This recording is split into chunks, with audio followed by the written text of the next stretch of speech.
What's going on, everybody? It's Hunter here, and we are You started, okay. live. Yeah, so we were like kind of starting it, and then there's something up with the mic right now. So if you guys hear anything wrong, let me know. Yeah, Jake, I didn't give you a really warning right there. We just started it. It's okay. All right, so we're going. It's been a while. First of all, it's been a long time. It's been like what, 2.5 weeks, something like that. And we're starting this one late, anyways. This week, kind of forgot about it, to be honest with you, but we're here. And Jake, have you had a good 2.5 weeks? Yeah, pretty good. Pretty good. Ain't much to talk about sports-wise, but we're going to talk about what there is to talk about, nitpick, maybe look into the future a little bit. But let's go ahead and start off with college baseball, okay?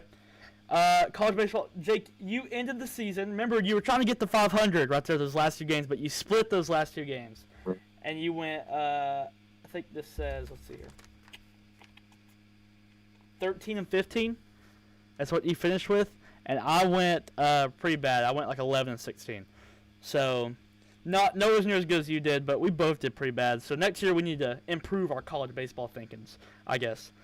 So yeah, they're in the super regional right now, I guess, right? The super regional or the regional championships. That's what they're in right now.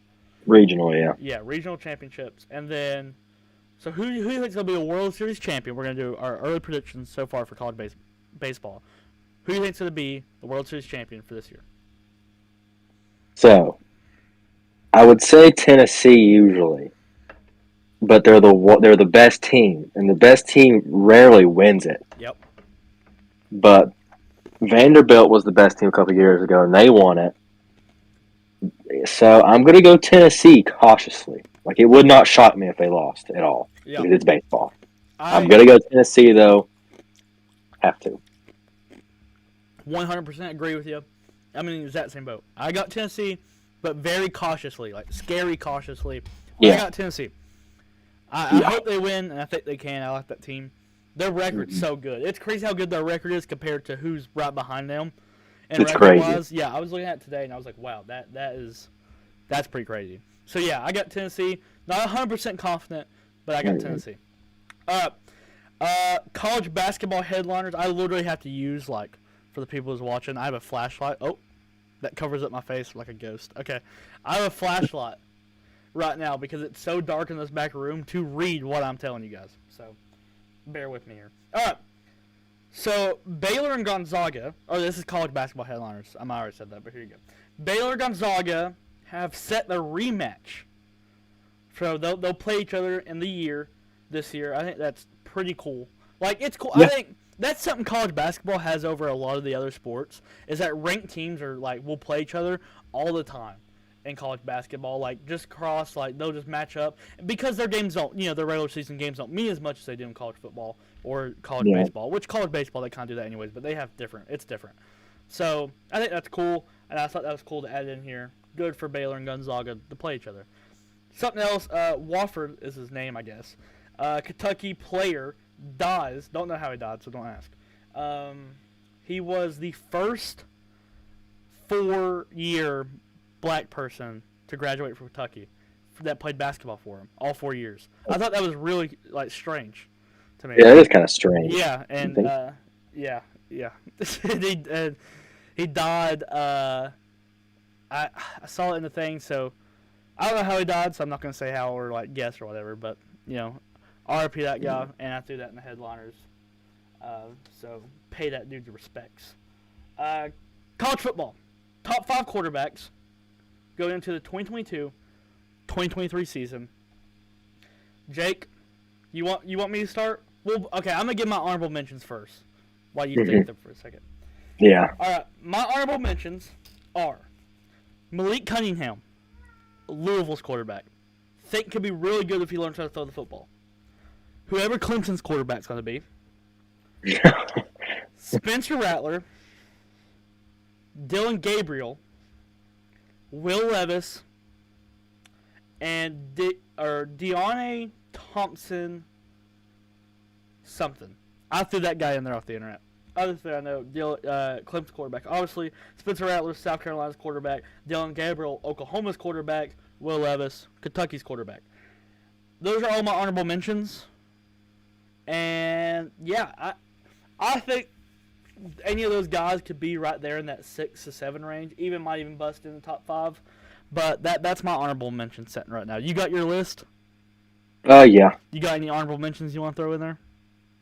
Not really. Okay, all right. I'll start off with 5, and then you'll go your 5, and then we'll go down. All right, my number 5 is Sam Hartman. Mine is also. Is it? Okay, there Yeah. you go. That is Wake Forest's quarterback. I think he could have like a Kenny Pickett type year where like he's good like all the other years, but this final year he finally bust out in the ACC weaker schedule. I think he could really make a name for himself there in the Wake Forest. What do you think?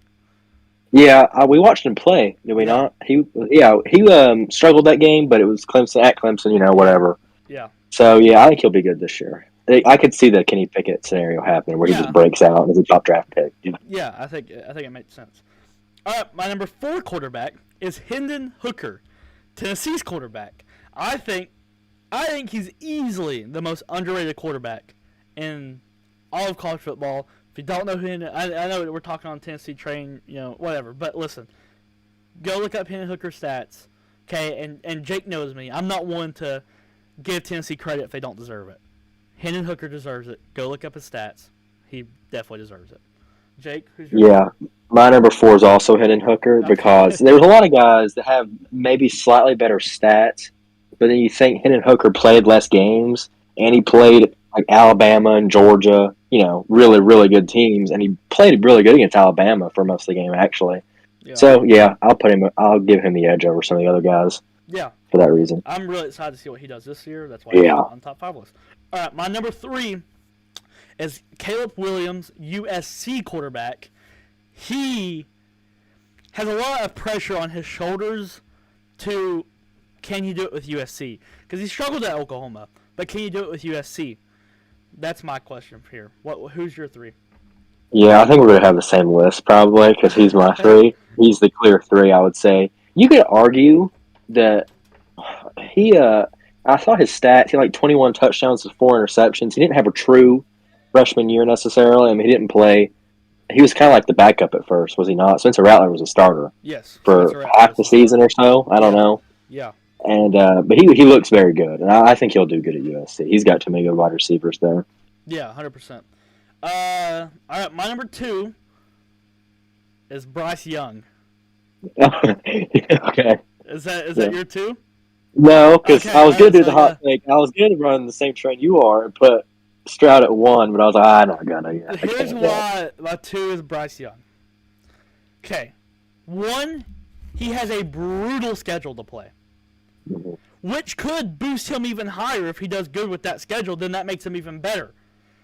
But it's so hard that I think at the end of the year when we're comparing stats, which is what NFL people do, I think Bryce Young will not be number 1. I think C.J. Stroud would be number 1. Here's also what I got to believe. Because I'm kind of judging this on NFL picks maybe a little bit. Maybe too much. Who knows? But I think NFL draft people are going to look at Bryce Young and be like, hey, Alabama quarterback. Maybe has a little history.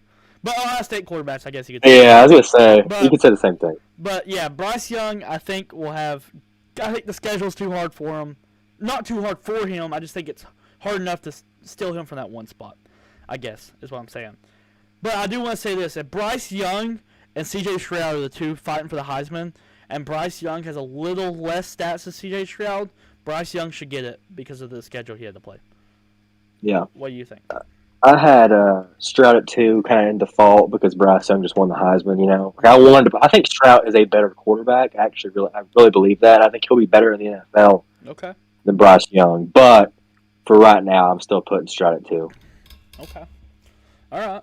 So you went as far as say Bryce Young's worse than C.J. Stroud.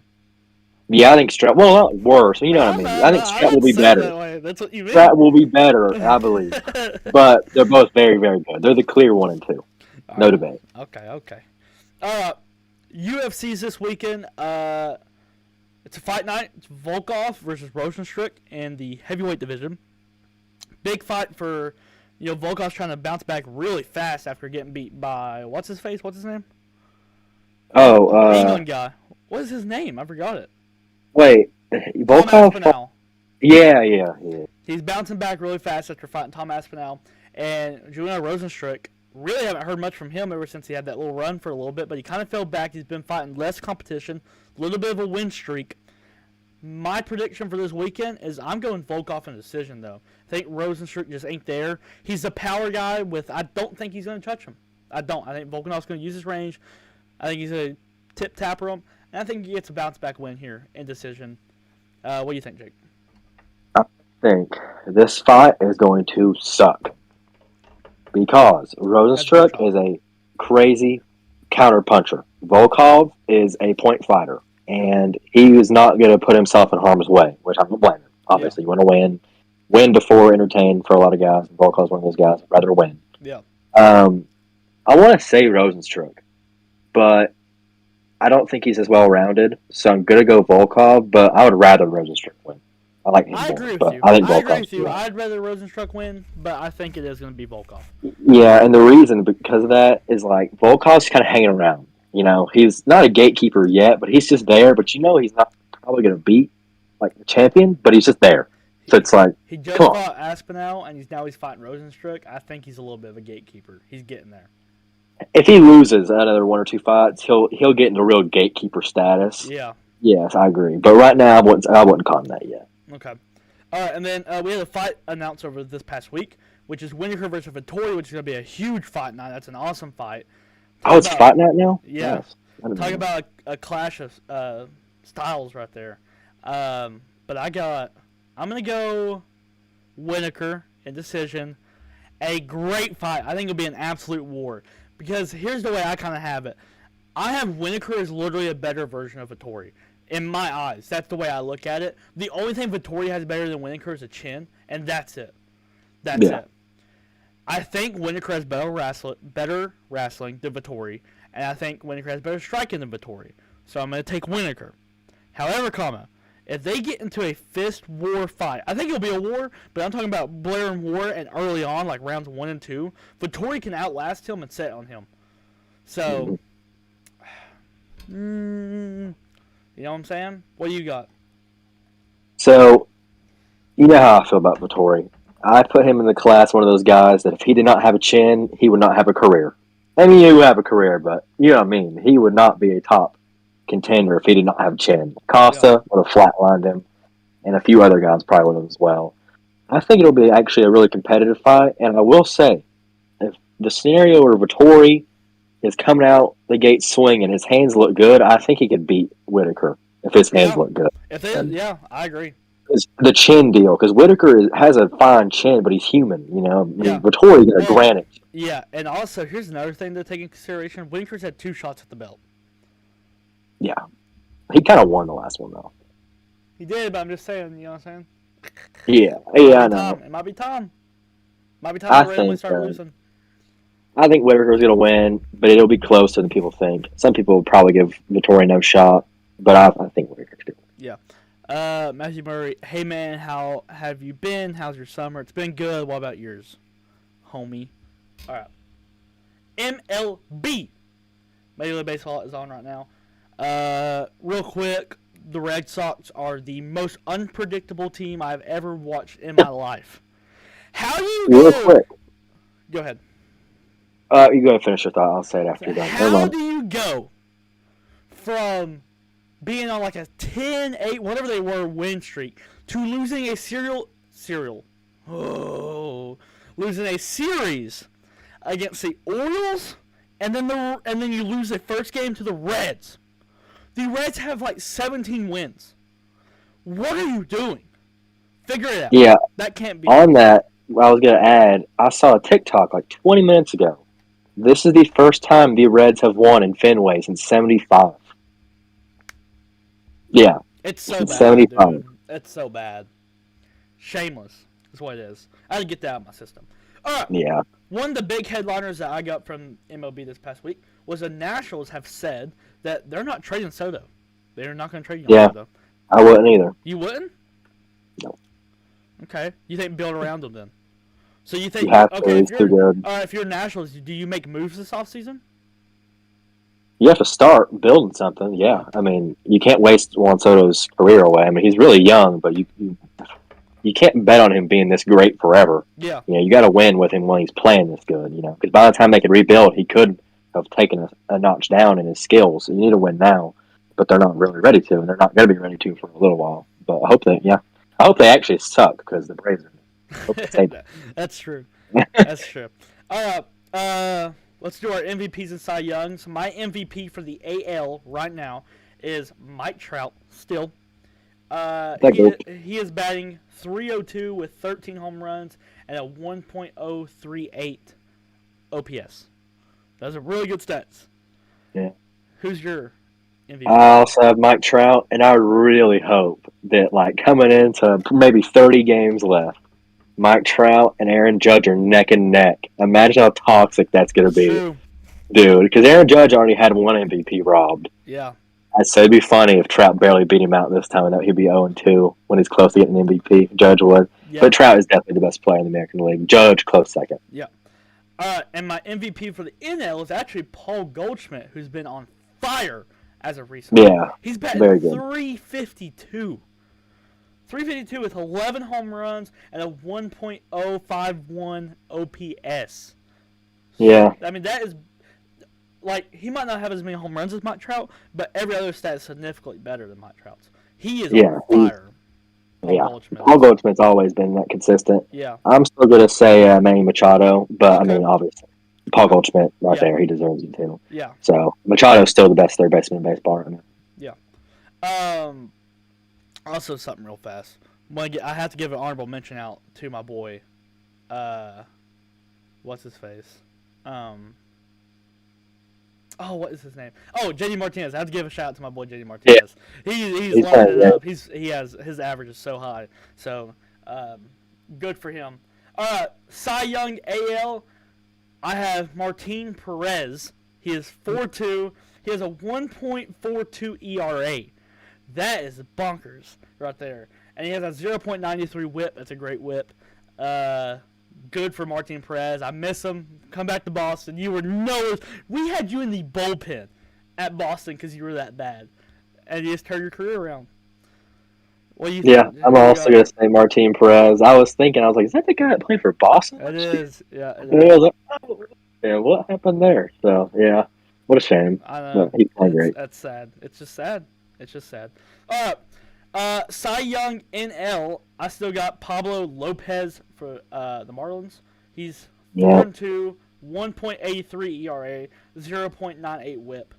I mean, he's under the radar. Nobody's even talking about him. No one's really talking about Martin Perez either, really.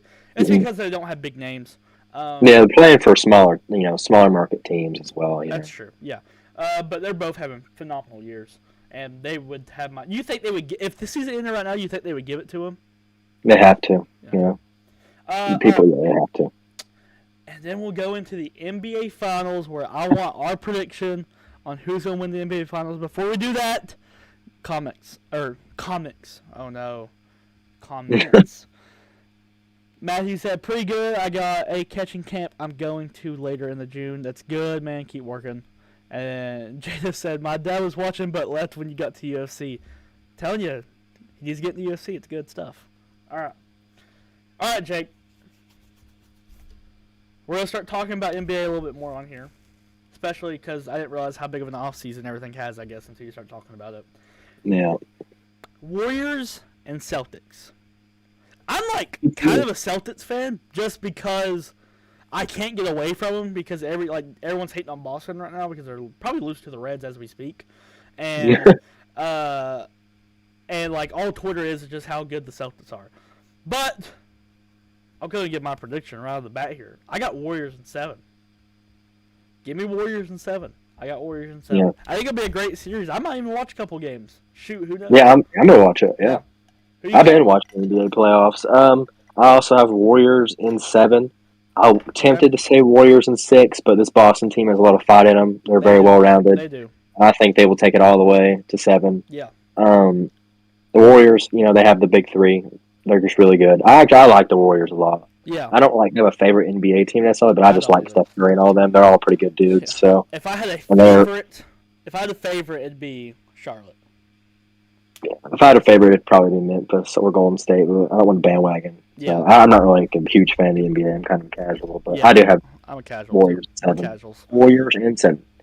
We're casuals. Jay just said "fought in Irish" with exclamation marks. Well, if anybody in the comments has any questions about sports or anything like that, they want us to answer, put them now.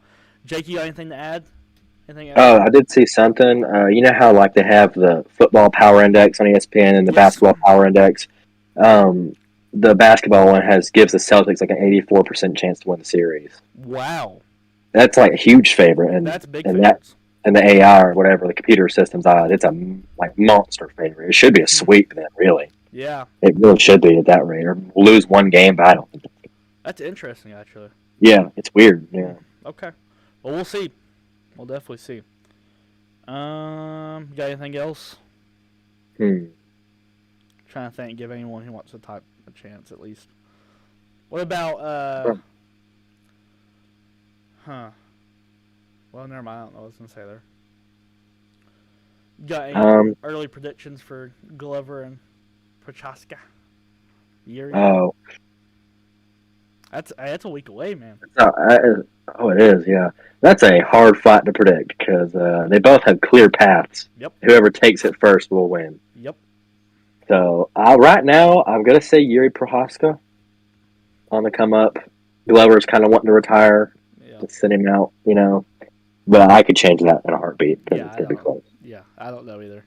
It's a hard one. Yeah, that's a hard one. All right, I guess no one gets Isn't real quick, isn't Volkanovski and Holloway on that card? Or is that the next card? Volkanovski and Holloway, no. So this card is Valentino versus that one girl who's like and then the co-main, like the feature bout, is Whaley and Joanna.